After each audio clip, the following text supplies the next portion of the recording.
My grandfather served in World War II. My father was a colonel in the Army.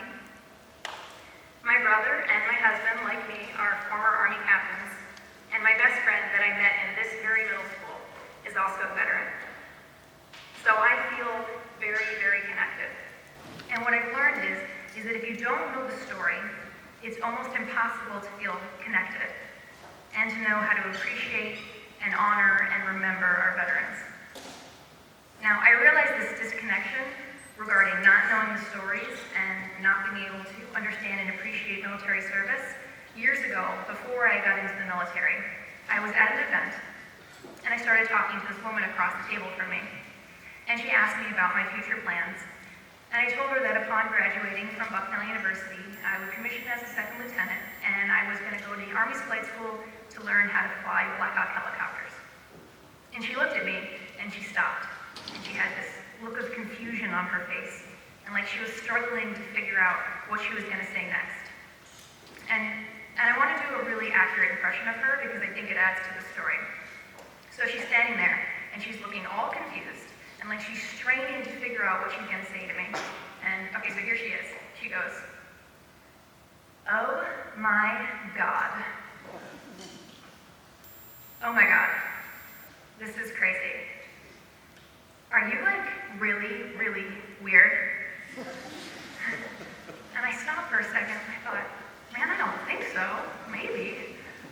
And then she said two things that made me realize what different worlds we were in and what very different perspectives we had. So first, and the impression continues, here she is. She goes, "Is that like your plan B because you can't do your plan A? Yikes for you.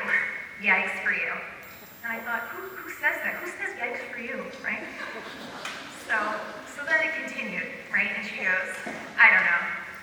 I don't really care about all that. I'm just going to leave that to those people. You know, those people, I don't want anything to do with it." And it was the strangest conversation maybe I've ever had, but she said two things. She said plan B, and she said those people. She didn't know the story. So let's start there. Let's talk about plan B.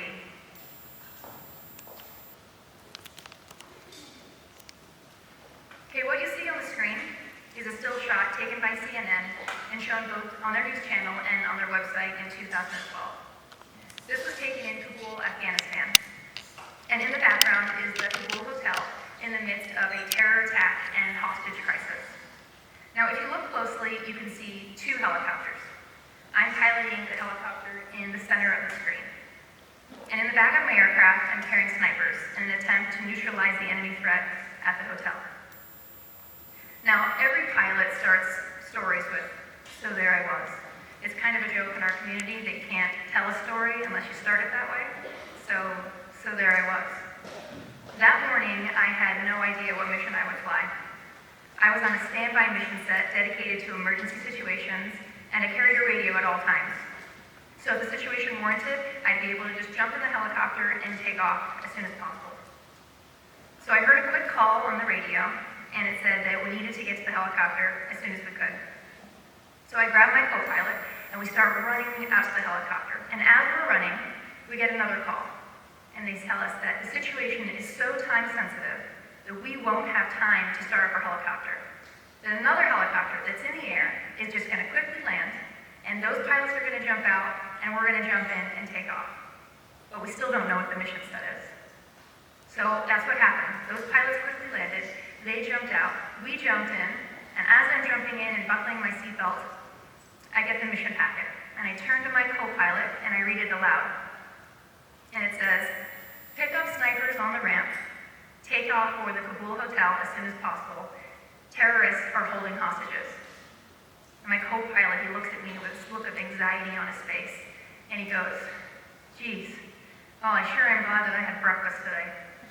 And with that, we took off for Kabul. And on that day, we assisted with the elimination of the enemy forces and the rescue of Afghan citizens. Now that was not a plan B kind of day. Well, how about this one? So there I was,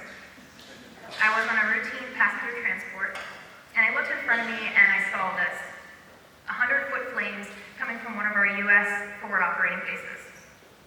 Now, seeing that is never good. So I radioed to the ground forces using frequency and call sign. My call sign was caveman. I did not pick this call sign. That's just what they gave me.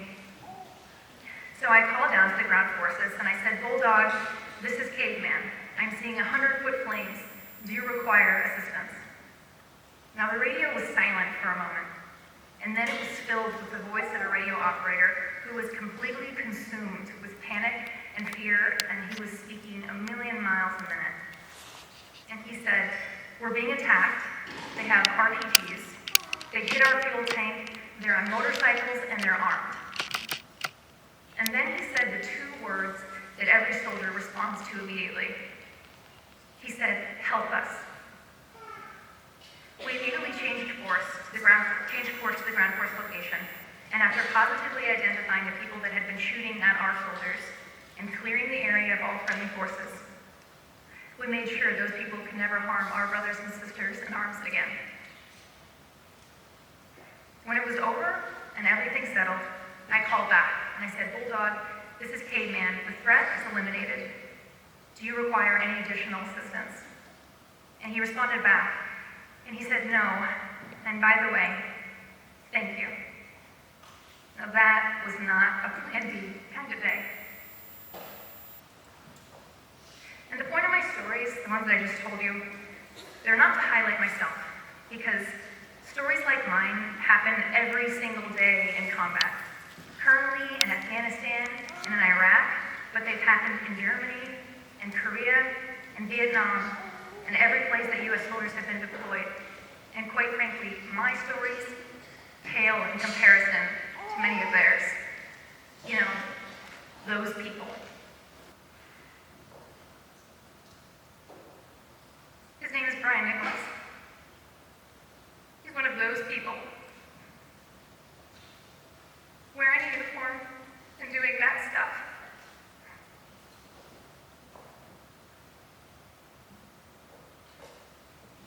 And here he's again with his son.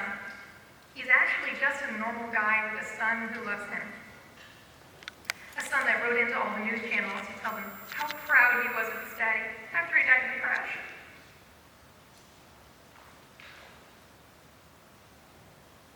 Another fallen hero, a U.S. Navy SEAL.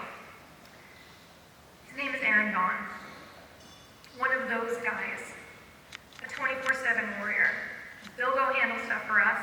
They love this stuff. And here he is, without the armor and the uniform, with his wife and his son and his 2-month-old baby girl that will never have him at home again.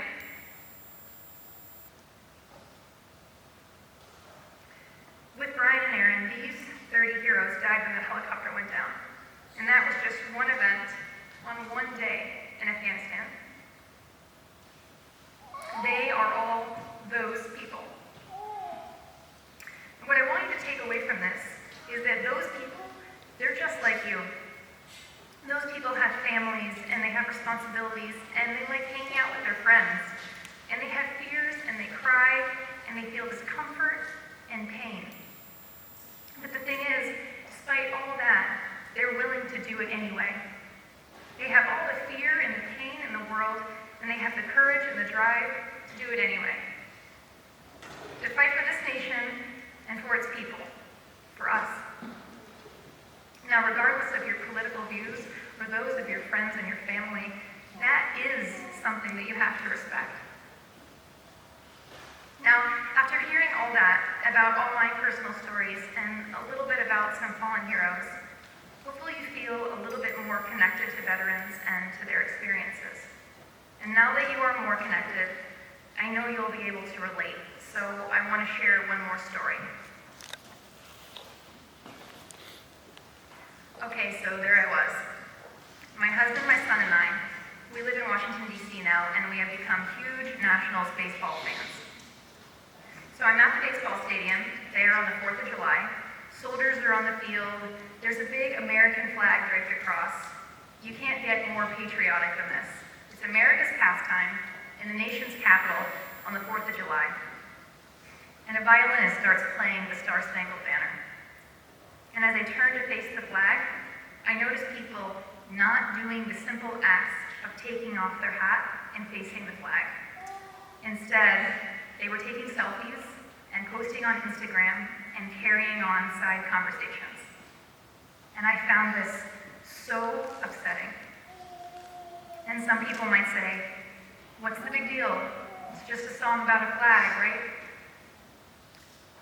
But all those people you saw before, the fallen heroes, and every soldier that has perished to protect our freedom has had that flag draped on their coffin.